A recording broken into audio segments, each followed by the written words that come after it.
হলাম হ্যাঁ ওই আপনাদের লেভেল কামিয়ে খাচ্ছে না ভোট কি দিলে হবে না আমরা ভোট দিয়ে ওর খানদানকে দিলাম ওকে দিলাম চোখে দেখতে পাই না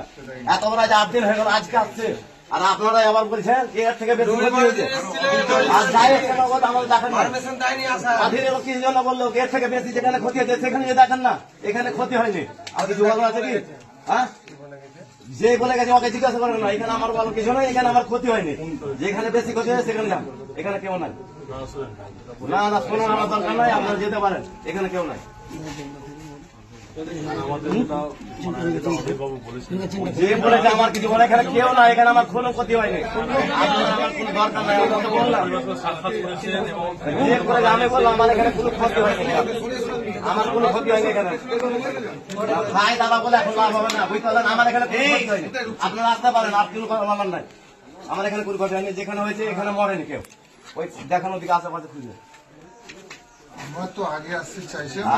আপনি আগে পছে বলে নাই আপনাকে অনুরোধ করছি আমার এখানে কিছু হয়নি আর কিছু বলা যায় আপনারা যেখানে বলছেন ওরাকে বলেন না আমি ওটাতে যাচ্ছি না আমি যেদিন আসলাম পুলিশ মানা করেছিল আমাদের ওয়াজির চৌধুরী এই ভাষা কেন বললো এর থেকে বেশি ক্ষতি হয়েছে মুসলিমের কেন বললো এই ভাষাটা বলে যে আমার সামনে মুখে করছেন আমি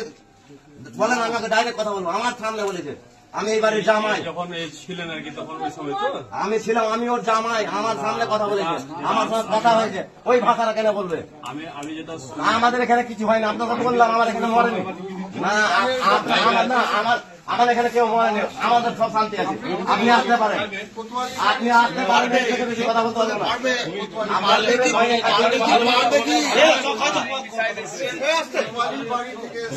না আমরা ভোট দিয়েছি না দিয়েছি আপনি আমাদের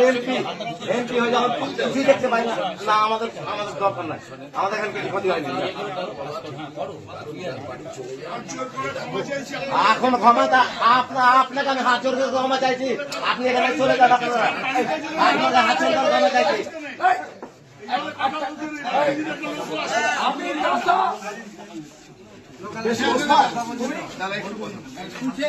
আমরা আপনার সমবেদনা জানাতে বাইরে থেকে এসছেন যার বাড়ির লোক চলে যায় যে মায়ের কোল খালি হয় তাদের কোন রকম কারোর কথা শোনার বিষয় থাকে না আমার যদি বাড়িতে হতো আমার এর দুঃখের বা এর বাইরে কোনো ব্যাপার থাকে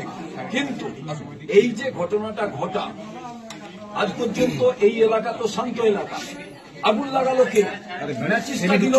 আগুন লাগাবার জন্য এটা তো ভাবতে হবে আমি এটা মানছি কিন্তু আপনি যেমন আপনি আমাকে সুস্থভাবে কথা বলেন আপনি বলছেন এর থেকে মুসলিমের ক্ষতি বেশি হয়েছে আমি তো প্রদেশ সভাপতি একটা কথা বলছি আগুন জ্বলেছে আমি আজ একটা কথা উনি এই কথাটা বলেছেন বোঝানোর জন্য যে হিন্দু মুসলমান একসঙ্গে থাকে এদের মধ্যে যে প্রেম ভালোবাসা দোকান বাজার একসঙ্গে করে কোনোদিন এখানে গোলমাল লাগেনি এখানে যদি ভাইয়ে ভাইয়ে লড়াই করতো অনেক আগে গোলমাল হতো কিন্তু আজকে এখানে হিন্দু কম মুসলমান বেশি কিন্তু প্রত্যেকের মধ্যে ভালোবাসা আছে কিন্তু এই লাগালো কে ম্যাচিসটা দিল কে দেশলাই কাঠিটা কে দিয়েছিল এবার এই যে প্রশ্নটা এই প্রশ্নটা আপনাদের বাড়ির লোক চলে গেছে জিজ্ঞেস করবেন না যে আগুন লাগিয়েছে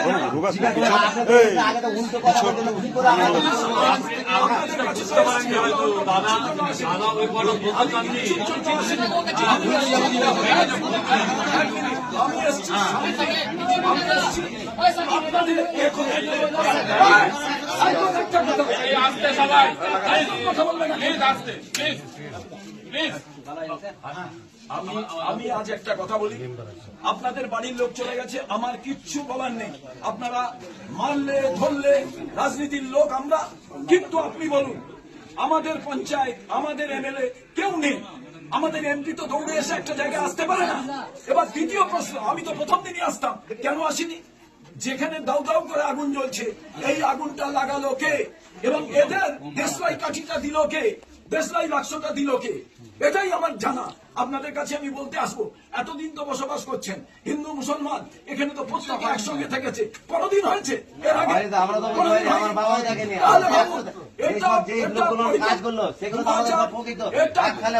এটা 2026-এর নির্বাচনকে সামনে রেখে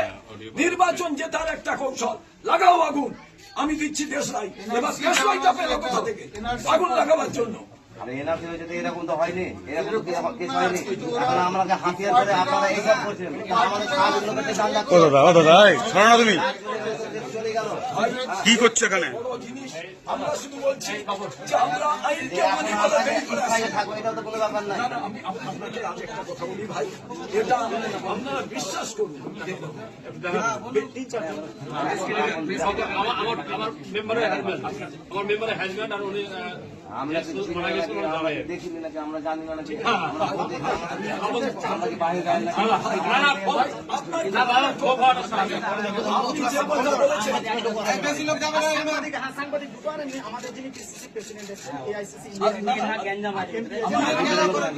পাঁচজনকে পাঠান তাহলে ভাবুন না আপনার যা সিদ্ধান্ত নেওয়ার আপনি নেবেন, কিন্তু আমি যে পরিবার থেকে চলে গেছি, আমার শুধু একটাই প্রত্যেক মানুষকে জিজ্ঞেস করার কথা, এই এই এই আচ্ছা, কোন বার গান? আচ্ছা, আপনি একটা প্রশ্ন জবাব দেন। আপনি বরকত গনি খান সাহেবকে চিনতেন? আপনার কি জন্য বললেন? উনি কোনোদিন বলতে পারেনি। উনি কোনোদিন হিন্দু মুসলমানের কথা বলেছেন? উনি কোনোদিন বিভেদ সৃষ্টি করেছেন? উনি কোনোদিন মানুষ আলাদা চোখে দেখেছেন? আমরা কি বলেছি আপনার এখানে? সেটা তো হচ্ছে আমরা হচ্ছে ওই কংগ্রেস, মানে যে প্রেসিডেন্ট সাহেব বলতে পারছেন আমরা সবাই খুব আমরা দুঃখিত। এত বড় ট্র্যাজেডি, বড় ট্র্যাজেডি, একটা পরিবার যে দুজনের বাড়বে না। আমরা বলতে